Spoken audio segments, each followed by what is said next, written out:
Our next comic I'm so excited for, my comedy daughter. Let's put our hands together for McCREE, everybody!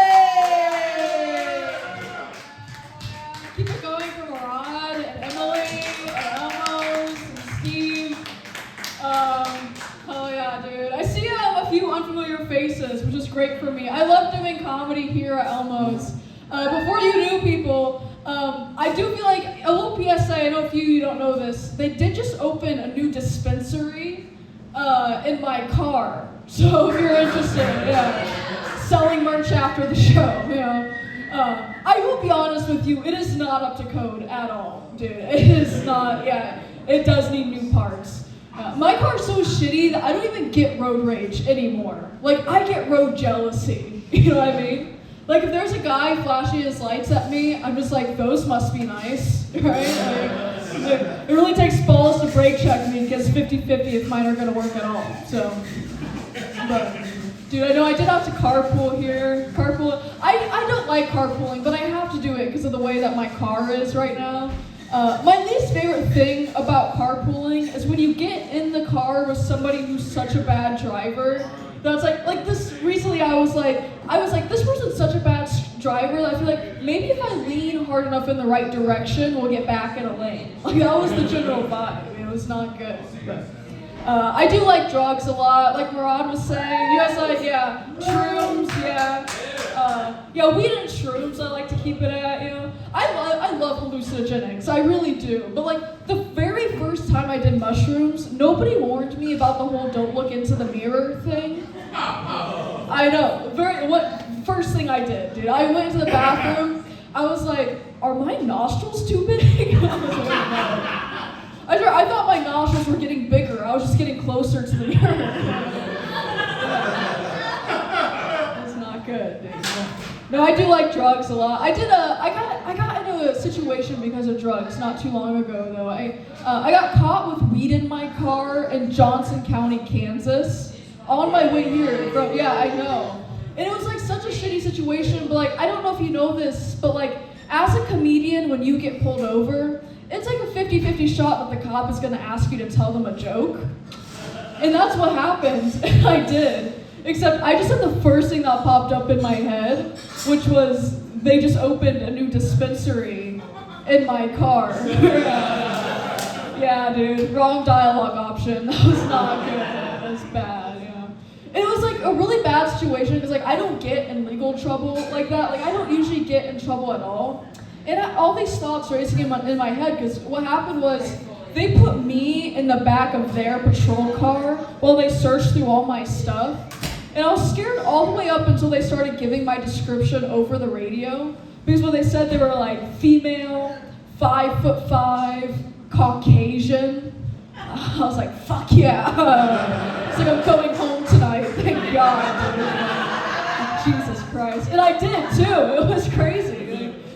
It was so crazy. Like, I don't know if you can tell, but I'm not white. Like, that's insane to me. Like I know I'm racially ambiguous, but like I'm mixed, right? I'm half black, half Italian. And like usually when I say that, people think it's really cool, all the way up until they realize I do not have 50-50 of both at all. I have like 80% generational trauma, and then like half a lasagna recipe. It's not even at all. But. And because of like how racially ambiguous I am, I love the season of summer so much, except for the fact that that's when all my racist friends realize I'm not white. They're still my friends, because I have drugs in a car. But it takes about 2 weeks into the season for them to be like, wait, what are you? And I'm like, I'm uncomfortable. Thanks for asking. It's not good, dude. But no, if I did get one thing out of both my ethnicities, it is poverty. I did get that. Yeah. Anybody else here in poverty like me? Yeah. Okay. Yeah. I can usually smell my people. So yeah. It is really bad. I am horrible with money. Like, dude, I'm so bad with money that one time I paid literally my entire rent in Facebook Marketplace sales. I'm an entrepreneur, dude. I started a business of just selling all my shit. Like, does anyone in here want a ukulele I got when I was 12? Yeah, rent is coming up. But But no, it is. Dude, when I first moved to Kansas City, because I'm not like really from the area, I moved into the hood of Kansas City unknowingly. I had no idea. But I should have known, because my very first day walking into my apartment, literally all of my doors were painted shut. I was like, I didn't realize I was living paycheck to paycheck to have to Kool-Aid Man my doorstep every time I have to take a piss, right? That's not fair. And also, when I walked in, there was like a museum of fly carcasses preserved under a layer of paint on the walls. Yeah, it looked like the Pompeii of the insect kingdom. It was crazy. Yeah. It was horrible. But because like I was so like new to that area, like it was kind of a culture shock for me. I'm not used to living in that part of town, and I had to find some entertainment out of it to try to make it less scary for me. One way I did that, there was a homeless guy, and there's a guy. He lived on the corner of my neighborhood, and he had this sign that said "Too ugly to prostitute." I was like, clearly he hasn't been on Reddit, right? Like most people on Reddit, it's if there's a hole, there's a goal. I mean, I can see right through his tooth gaps, is all I'm saying. No, it is fun though. I've been trying. I think my main issue with money is I cannot keep a job to save my life. I've had 9 jobs this year and it's July, so I don't know. Yeah. Do you guys have jobs in here, employment? Yeah? A few of us? Okay. Are you hiring? That's the real question right now, dude. It's horrible. I feel like I've gone through so many jobs at this point that I just feel like I'm like the DEI hire now, whenever I start somewhere new. And the embarrassing part of that is it's not even like diversity, equity, and inclusion. It's like drugs, evasion, and I'm really high right now. That's the general vibe for me, right? Yeah, hell yeah, dude.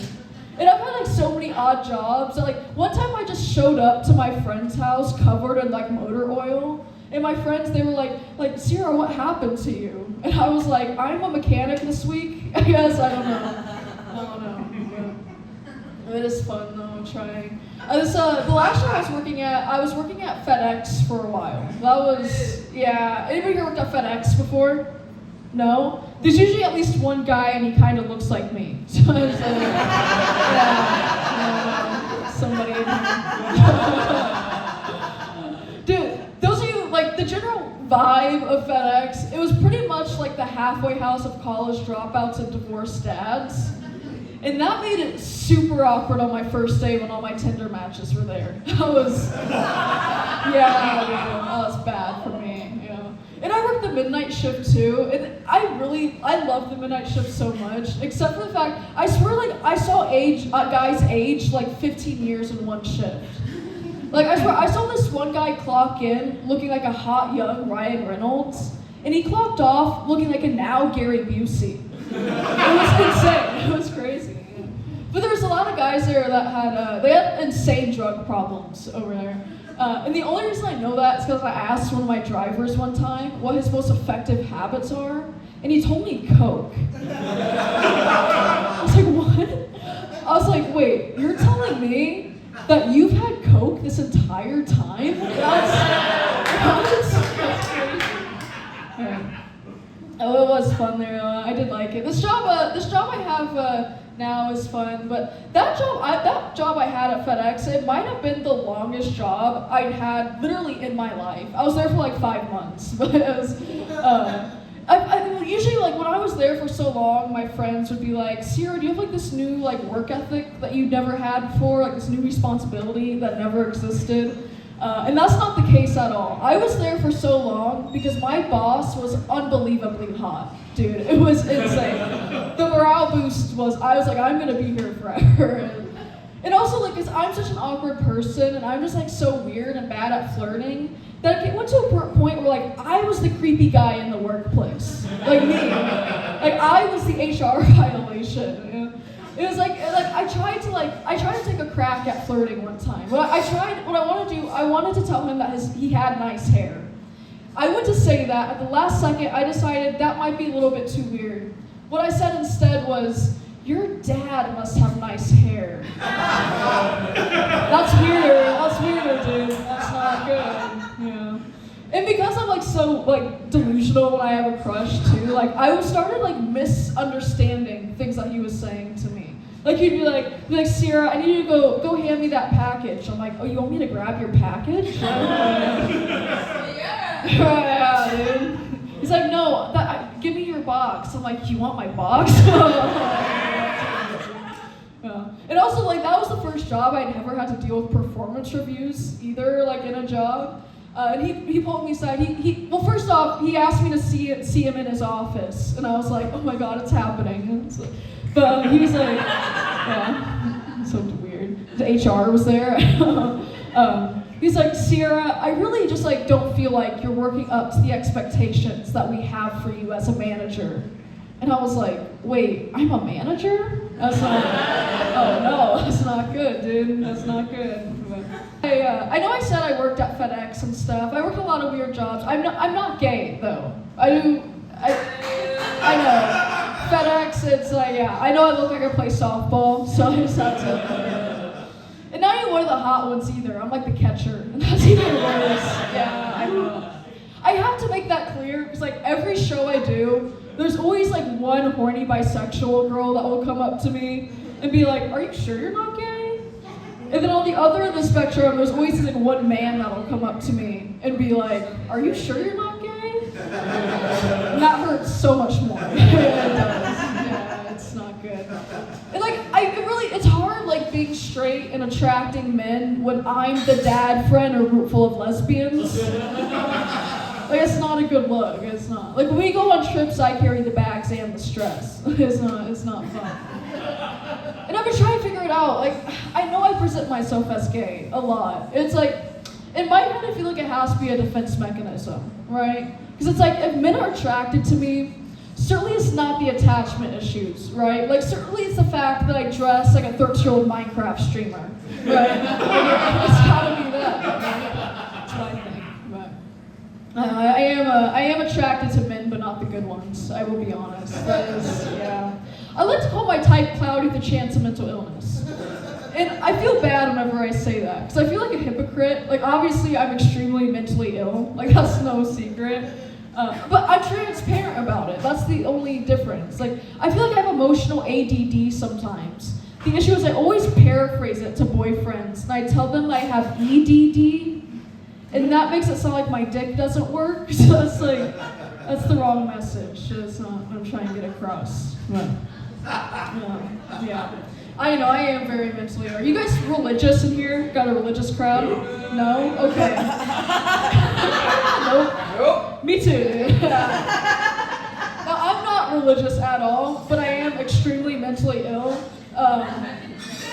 Right? Like, here's like a test, like, has anyone ever gone to confession just for somebody to talk to? Like, that's the level I'm at right now, dude.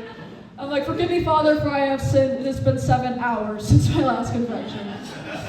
By my 10th visit, I'm just like, but Brad is the asshole, right? Like, that's like, he's like, I shepherd souls, not fuck boys.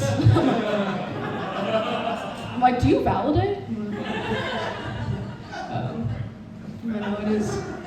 I don't know. I feel bad like talking shit about men because like I said, I have my issues. You know. I've been trying though. Like I feel like I've been trying to do the apps and stuff. I'm having a bad time with it because there really is a serious transparency issue. Like people are not honest at all. Like the amount of men that I've seen on Tinder who have like self-care in their bios, but then half their photos are guzzling Four Locos down their throats. Something's not adding up here, dude. Like I feel like at this point, like one time I was like on Tinder and I was just like swiping and my thumb slipped and I accidentally super liked a guy with a goatee. Yeah. Thank you. I just deleted the app. I was like, I found it, dude. Yeah. But, I do want to hear like a round of applause for my ugly guys in here though. Ugly guys, thank you. Yes, love and support. love ugly guys. I really do. I always have, like, even as a kid, like little girl, like all my friends were into like Harry Styles or like Ryan Gosling or like Justin Timberlake. But the guys that I liked when I was 12 years old was like Joe Pesci. That was my guy, yeah. Or like Danny DeVito. I loved my Italians, dude. Yeah. I really loved Robin Williams, but as Mrs. Doubtfire. Yeah. It's like, yeah, very. That should have been awakening for something. I don't know. Yeah.